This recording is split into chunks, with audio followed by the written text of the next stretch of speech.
Okay, welcome back. This is 247 Evo Garage, and today we're not doing anything car related. We're working on this, my old table saw, which was working the other day, and I was using it, and then it doesn't work now. So I want to figure out why it doesn't work. So all I did was I took off this case cover right back there for the switch and for the reset button, and I'm going to run a continuity test on that stuff to see what's going on, and that's how we figure out if there's any power going to it or what. So I got this multimeter here. It's kind of hard to do with one hand, but we're gonna let's see if I can do this with one hand. Let's see. Okay, get these leads together, and there you go. So you know it's working. All right, so we're gonna check this over here. Switch. Nothing. I got absolutely, there's a shit video I'm making here. Nothing. Alright, so the switch, no continuity. And then we're going to check over here. We're going to check the reset. See if we have any continuity there. So let's see if I can put one lead in there. A second here. From this side. Go from this side here. There we go. Alright. That's the reset. Lo and behold, we have continuity. Okay. Now, I'm going to check the motor to see if I have any continuity there. So you got to follow the cables that come from the motor back up over here. And in this case, that would be this lead here. So let's put a plug in there. Let's see what the heck we got. And the other one would be another white wire down here. So the motor's good. So the problem is with the switch.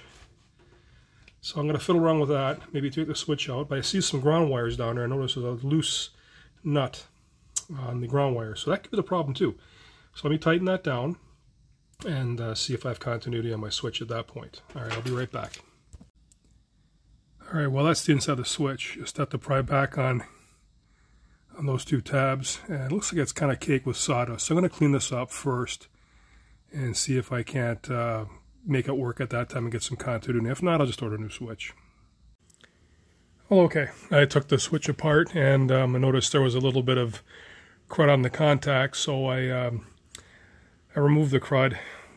I used some sandpaper to clean up some of the contacts, and had a little abrasive disc that I could use to clean up the other contact inside of the actual switch. And there's continuity now, and so I will turn this on, and you'll see.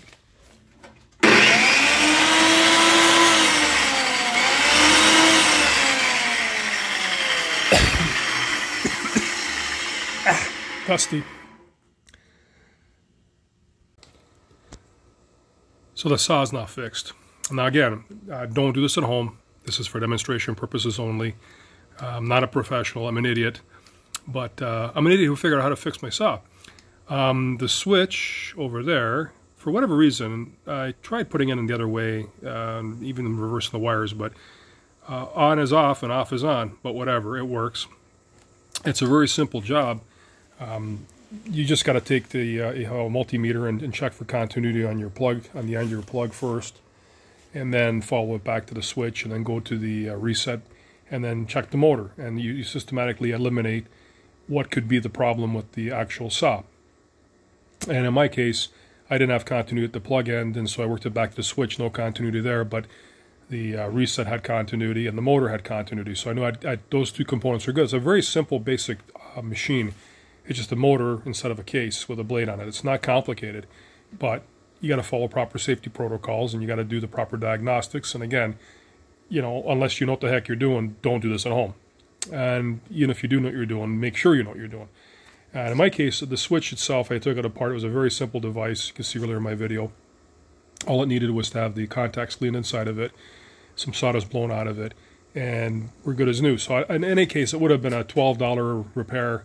I think Amazon looked it up, was $10.99 plus you know, your Canadian taxes up here. So about 12 and change delivered to my door tomorrow, Amazon Prime, and I could have put a new switch in there, but it wasn't necessary in this case. So this is a $0 repair, and this old table saw is good to go again for another however long. But it's been apart before, and it's been cleaned up before, so it's not the first time, not the last time this is going to get done. But there you go. There's your table saw repair, easy peasy, nothing hard about this. But again, demonstration purposes only, so don't do this at home. If you enjoy videos, ones I make anyways, and ones like this too, which is not a car-related video, usually I make something about my car, but today it was a table saw video, please click like and subscribe. I do appreciate that, and until next time, I'll see you.